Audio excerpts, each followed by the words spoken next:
All right, this is Ben. We got the Banks Monster Ram installed on this truck. This is a 3500 1-ton with an ASIN, and we're running what size tires?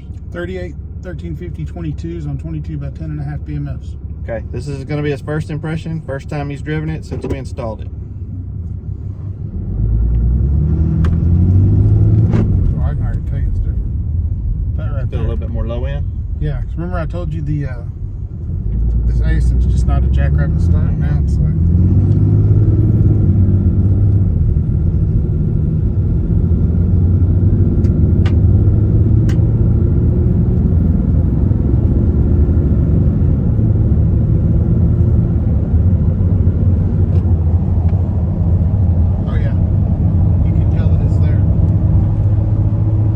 I feel like it's just more in the low end right before the shifts, or Yeah, it's all the way through. I mean,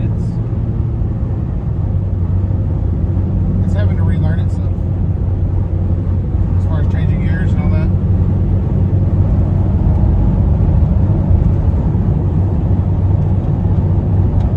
guess we're getting on some flat ground too down here. Yeah, on the hill.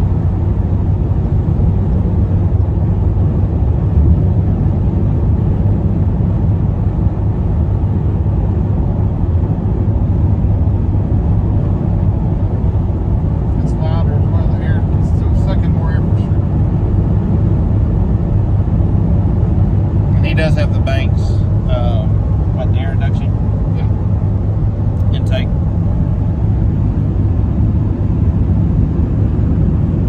You can just feel it. There's a power difference.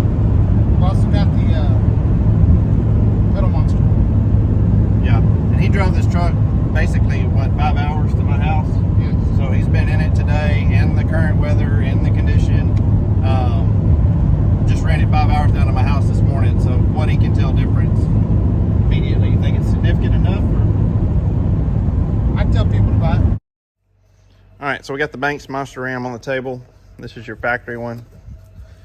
And if you look, it's got pretty good buildup on it, but a pretty small opening on it in comparison to that.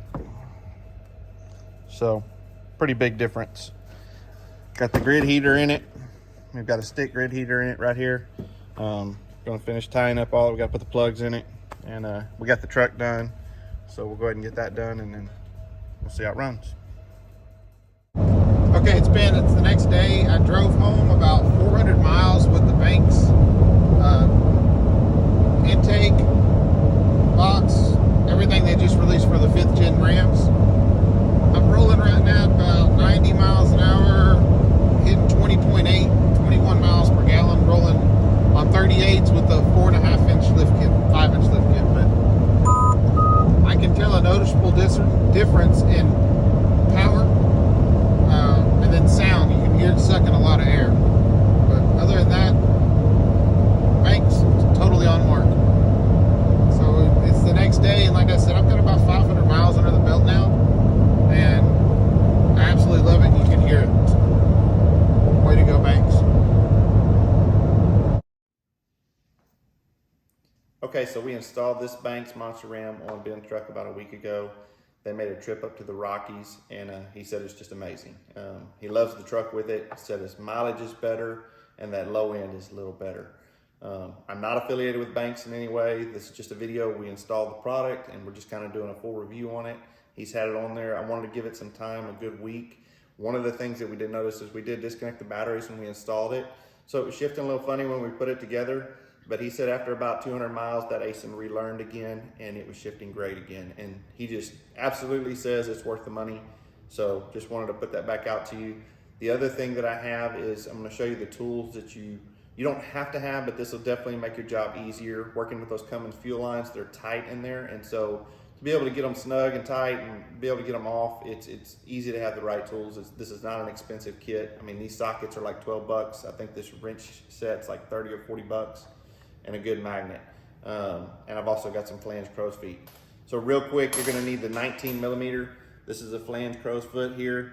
The other thing that I got out of this set that I use primarily out of the set, the only thing I use is this 19 millimeter here, and it's a flex head This is a gear wrench set, but this tool right here was really nice for removing the fuel lines. So if you're gonna do this project, you already spend the money, you wanna do it right, maybe go ahead and get the set. If not, it's up to you.